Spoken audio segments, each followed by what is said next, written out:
Back in the old days, we as a society used to experience a phenomenon that even today we still have difficulty really describing in any significant detail: the SpongeBob Marathon. All around the world, and through all types of platforms, we still experience these to this very day. But back in the Dark Ages, it was an entirely different construct. Every hour of every day, there was a good chance that you would encounter a marathon for no particular reason. Oh, you learned how to tie your shoelaces? Congrats. 6 hours of SpongeBob on the clock. You got an A on that test? Oh shit, dude. SpongeBob for the weekend. Oh, it's Leif Erikson Day? Sick. We're just gonna air that exact episode like 30 times. Oh, what's that? It's Groundhog's Day. A little bugger saw his shadow. Oh, well, you know what that means. 6 more weeks of SpongeBob, bitch. It was a very weird thing to experience, even as a kid who avidly likes SpongeBob. Because there's plenty of shows and movies that we remember being rerun like 15 years ago, and to this day we're still like, what the fuck was going on here?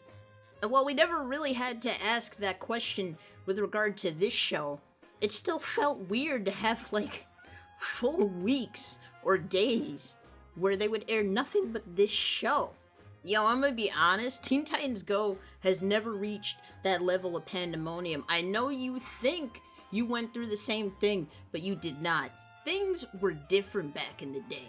If we account for the sum total amount of time spent over years and years, I'm sure Phineas and Ferb has well matched or even surpassed whatever SpongeBob's current time is in marathon hell. Now, obviously, their marathons were not nearly as horrifying in practice or in theory.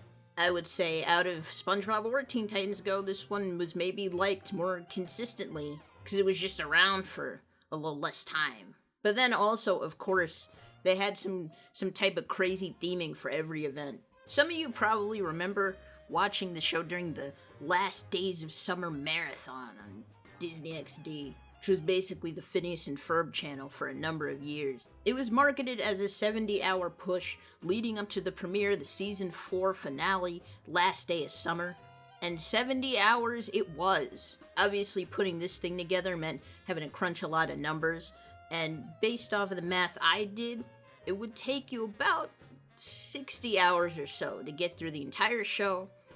Associated movies and spin-offs add a few hours onto that number, but basically without commercials, you'd have to dedicate 60 hours of your life to finishing this phase of the franchise. Obviously, that meant that there were some reruns in order. You know, we got to watch the movie like a dozen times over, but it was a good time. Obviously, they would have similar outings around the world. Everyone had their own way of christening in this epic finale of sorts. But in Latin America, they did something kind of crazy, actually. They marketed it as an apocalyptic event. Você está preparado para o Pericalipsis? It's kind of a cool theming in theory. The fact that it was applied, though, to what at the time was considered to be the series finale is hilarious. So you have a cartoon where the two title characters either actively swerve or prevent their world from being destroyed. The event that is supposed to usher in their grand goodbye is an apocalypse. Unlike the marathon in the States, this one was dragged out over the course of 4 weeks in June. Each week was themed around a specific main character, and the way the promos hyped everybody up, you would think that they're about to step into the ring or something. Vive una semana con lo mejor de Fair. Pericalipsis Fair. Esta semana en Disney Channel.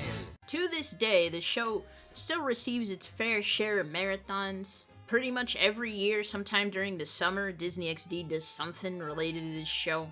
And I have to imagine that whenever the new seasons hit, there will be another marathon leading up to the television premiere of season 5 and 6. Personally, I think the theming needs to be a bit more metatextual. I think leaning in on a doof zombie takeover theme would work. Night of the Living Pharmacist needs that shine, but it speaks to the totality of Doofenshmirtz and the giant shadow that looms over this show. It'd be kind of fun, you know? Hopefully interesting enough that the guys in Honor promo could do something with it. Those guys used to go crazy back in the day.